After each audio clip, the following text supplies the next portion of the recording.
Hey everyone, welcome to my first episode of the brand new Claim the Vision podcast. And let me tell you what I'm hoping to be able to get out of this, because I knew I always wanted to do a podcast. I had some in the past and I just have so much fun doing them. And coming from a radio background too, it's nice to do stuff with just audio or whatever. But I didn't want to do something that was completely different. I wanted to make sure that there was going to be something in this podcast that relates back to the YouTube channel, that relates back to the Instagram, something that you do. So here's what I came up with, and I'm hoping that you're as excited about it as I am. So if you remember back in the 90s or in the 2000s or whatever, when you would get a DVD, you put that DVD in and you get the movie that came along with it, but there would be these bonus features like there would be deleted scenes, or there would be editorial comments by the directors and the artists and such. Or sometimes they would play the movie and people would just talk over it. Well, that's what I want to do on this podcast. It will be on YouTube. We'll do the video, and you won't have to have watched the video in advance to be able to see everything. But I really wanted to kind of dive down into a little bit of what made the video, a little more of the stories, a little bit more of the information that was shown in the video, because on YouTube, you can only put so much in there, and there's so much more to the story than just the part that you see. So my goal is to kind of take this into a deeper level of experience about what happened during that particular time.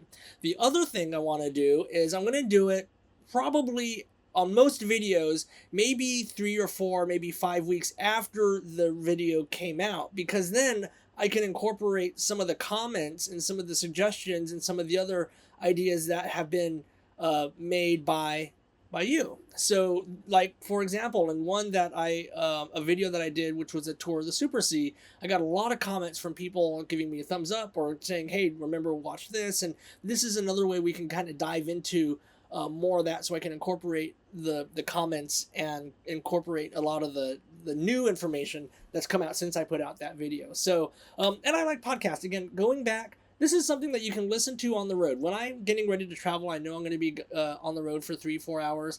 I load up my podcast. I put them into a playlist, and it's like, I want to know what I'm listening to. I want to see. Just the normal music kind of just goes. I want to do something. I want to be informed and educated and entertained while I'm on the road, while I'm listening. So that's what I'm hoping that we're going to be able to accomplish here. As part of this podcast. It's going to be very live, it's not going to be edited or anything. It's just going to be a great free-flowing of thoughts and conversations and such like that. So I'm really excited for it. So in the meantime, or not in the meantime, so with that being said, let's get into the very first one. This is the episode 2, picking up the Super C, and we were in Altoona, Iowa for this. People have kids and then they turn 16, and then when they get their driver's So it really is like, license, this was my first time driving this thing, and it was like this oh my gosh moment where you're in this big old rig, and if you've never driven anything like that, I love that air horn. If you've never driven anything like this before, you don't really know what to expect. You don't know what's happening and where that all is going. Okay, so this is the intro part of the video. We kind of get into it a little more in there, but one of the big comments everyone said is, after what you spent on that rig, they wouldn't even send a car to come and get you. Well, let me kind of go into a couple details. No, they did not send a car. But on the flip side, we also didn't ask for one. So what happened was, the night before, Paul and I, we walked to a casino. It was about 2 miles or so the other direction from the dealership. And we left at around 7 or 8 o'clock. It was dark. It was cold. It was windy. But we didn't mind the walk. It was nice. So we went over to the casino, had some drinks, and had dinner. So the walk really wasn't that bad for us. It was fine. And I'm sure that if we would have called and said, can we get a ride, they probably would have sent somebody out. We weren't that far away, but we also weren't that far away. So a walk would be fine. And they were running late. They told us to get there at 10. They told us that it wasn't going to happen at 10. And I said, well, when will it happen? They're like, I don't know. And so we weren't really in a big rush to get there either, because we knew it might be a hurry up and wait kind of game when we are there. So anyways, we did start walking out this way, and it was nice. We just left our suitcases at the hotel, and then we figured we'll get the rig, come back to the hotel, throw it all in, and then be on our way, which is kind of the path that we took. Those that have come before. But obviously, they plow the roads. They're not plowing the sidewalks. We have no idea. It's a crosswalk. You can see crosswalks there and the button, but you know we had to cut through the whole thing. There's not much to do in Altoona, Iowa. You can die happy now. You know, except for buy an RV. What are you gonna do? So there were videos earlier. We were making snowballs and having a little snowball fight coming up and all that. And I think that was the tail end of Paul and his snowball effort. And so Paul wants to try the teardrop. These teardrops are interesting. I don't know if you've ever seen them. So, interesting fact about why Paul came along with this. He wasn't even supposed to be here during this trip. He and his friend Kevin were in the UK for the holidays, and they had planned a late December RV trip through southern Europe or something like that. And during that time, that UK variant of the coronavirus is starting to really make the news and make the headlines. So a lot of campgrounds started canceling their reservations, and then the RV rental place canceled their reservation, and then the airline called and said, you know, you might want to get your butt back to the U.S. Otherwise, you may be stuck. We don't know if we're going to be closing up the borders again. So they rolled on out here, and I said, well, hey, if you want to come do this with me, you know, you're more than welcome to go for a ride. And he's like, yeah, sure. So we were there like. We got there around 10:30 or 11. We didn't take possession of the rig until 4-ish or 5-ish or something. It was a long day just hanging out at the dealership. But the mechanic who is going to come up here in just a little bit, I forget his name, but he was great because he did all the detailing, all the inspections. The guy in the RV pusher right there. He did all the inspections, all the tests. He went through every single system, detailed and whatever, and he also was the one that did our PDI.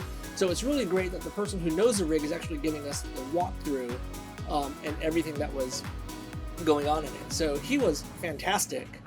So after we did the walkthrough, we got back into this rig, and I had never sat in this driver chair up until this point. You know, when we did the walkthrough, we got this, everything was good. The girl, the service person or whatever, she goes, okay. She had me sign some papers to say, yes, we went through this walkthrough. Yes, you learned this. Yes, you learned this. Yes, we covered that. And then when I was done, she goes, okay, it's outside. Congratulations. Get the heck out. And I'm like, wait a minute, what? And we just walked outside, and it was, the engine was running and it was out. And I don't know what I was expecting, maybe a test drive or a test run. I don't know. But there was no one. So this is literally like, I sat in this chair, and all of a sudden it got really, really real. You know what I mean?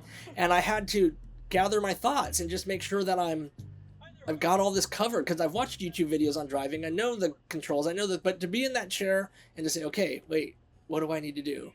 It takes a moment, especially I didn't have a checklist or anything. So it takes a moment to make sure I remember to do everything right. And that was why I was kind of sitting there with this look on my face like, I don't know what to do, because I kind of didn't. So here we are.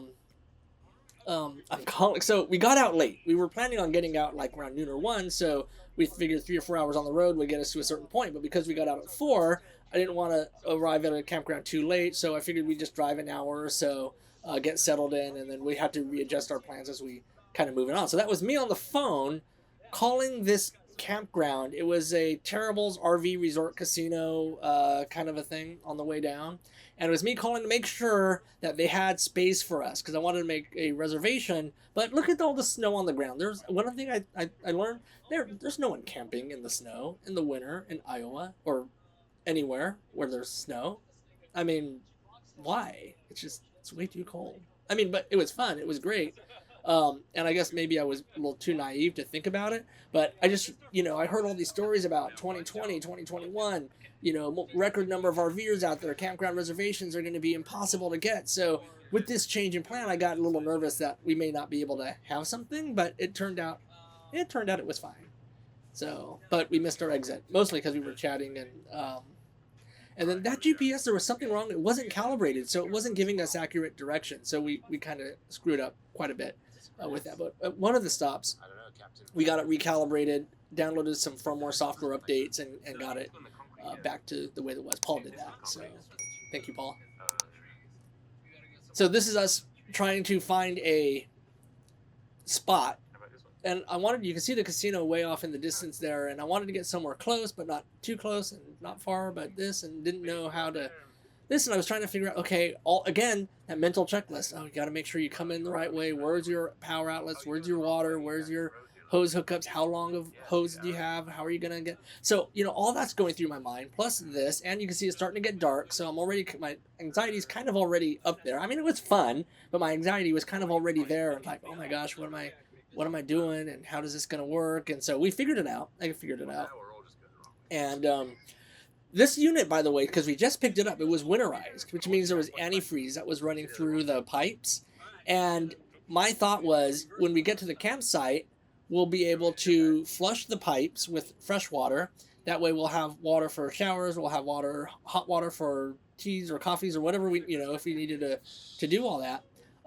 But it turns out, because of the freeze, the campground turned off all water spigots to every campsite or every RV site except for one communal site where you have to go in your rig, and then there's a dump station, and I didn't realize that until after we had parked, and I wasn't going to set up and break down again that night. So we kind of wung it that night. But fortunately, there was bathrooms and public restrooms and stuff at the RV park. So we were able to utilize that, but we couldn't get fresh water until the next day. And I wish I recorded more, but when I tried to decide what's more important, safety and making sure that I don't back into something, or recording, I picked the safety route. But there was this great thing when we were doing that, when we moved the rig over to get the water on the ice. There was this great spot where I was coming around the back, and then I just see Paul do this, whoosh, boom, falls right. Just right on his back, just like a cartoon show. It was like, if I had it, it would be great on Fail Army or something. So anyways, that's Paul pointing out his favorite chair and his favorite position in the chair with the wine, watching the TV while I work. So all those boxes are the stuff that I've emptied out from the stuff at RV1, just going through everything. And fortunately we had them, because we put all the cardboard down just to make sure that I'm going in and out of the rig, and I got the wet shoes and stuff like that, so that was good to make sure that none of the floors got wet or anything. So that was the first night. It was fairly uneventful, except for the water things and us me maybe looking like an idiot trying to make campground reservations in the middle of a winter snow when there's things on the ground, and lady was probably like, what are you talking about? Yeah, she, if you heard it in that video, she had this really, I thought it was just because she was old, but she was probably going like, who is this crazy guy trying to get all this information and make a reservation for today? It's like, I've got like a gazillion spots open. So that was the end of the first night, and the pickup of the rig. A lot of people have asked me how RV1 was with it, and why I flew all the way out to Iowa to get that rig from them specifically. And it was kind of like a funnel system, right? So you want to buy something. I knew I wanted to get a Super C. I knew I wanted to go full time. I knew what I wanted to, the price range I wanted to be in. So you just kind of funnel down that thing, and it's like, okay, it's an Entegra. And then I had to look at the different floor plans, because I thought about doing a different floor plan. But anyways, I realized that I wanted this one, which is the RB model. So then it was just trying to find one. And there were places in California that had them. And the thing is, they were not budging on the price really at all. They were really holding firm. And I didn't want to pay elevated COVID pricing. I knew that I could be able to get a better deal that was out there somewhere. And I was on one of the Facebook groups that it's the Entegra Accolade Owners Facebook group. And I saw somebody else that just purchased one, and she lived back east, and she had posted that, this and that, and whatever. So I had a private message with her, and I was asking her where she got it, and she was happy with her deal. And she said she was happy with the deal, but the service sucked, is what she was saying. I've had a great experience with RV1 so far. We're still trying to work out some things through the paperwork, but I had a great experience with RV1, and Austin at RV1 was fantastic, and then the dude that gave us the walk there, I forget his name, was fantastic as well. But yeah, I was nervous about doing this long-term delivery and flying out there for something that may not be whatever. But in all, it ended up being over $30,000 cheaper than what I could get it from in California or Arizona or Texas or Nevada or Utah. You know, I tried all those places, and they just came down. Here's the price, and there was no haggling. It was the greatest thing, and it truly was about 30,000 to 35,000 cheaper than what I was able to get it for through any of the other California Western state dealers. So I was like, okay, that's it. That's the one. Put the deposit down, bring it out. It was stationed in Buffalo, and they drove it out for me to Altoona, Iowa, which is their furthest store west. So I just flew over there, grabbed it, picked it up, came on back. So that was one of the reasons why I ended up doing that. So that was day one. It was a long day. It was a fun day. It was very exciting, and that next morning, yeah, we filled up the water tanks. We de-winterized it. Then we hit up a Walmart and did some grocery shopping and headed down to our next stop. So anyways, that's the conclusion of our first podcast and the first behind the scenes of what was happening at the in Altoona and everything. So thanks for watching, thanks for listening and subscribing. Be sure to hit that subscribe button whether you're watching on YouTube or you're watching or listening on the podcast. And then hit that little alert bell too, so that way you know what's happening and you can get us going. If you want to get even more information, you can always visit us at claimthevision.com and on our social media, Facebook, Instagram at Claim the Vision. And just keep those comments coming. I really enjoy hearing from you, whether it's good, bad, or ugly. I've gotten so much great advice from people that have been there and done that I would have never even considered or even thought about. So I really appreciate that insight and that input that that the community provides. And maybe I say that now because I haven't got a lot of hate. So we'll see at this point. So anyways, thank you again for tuning in, and we will catch you next time on Claim the Vision.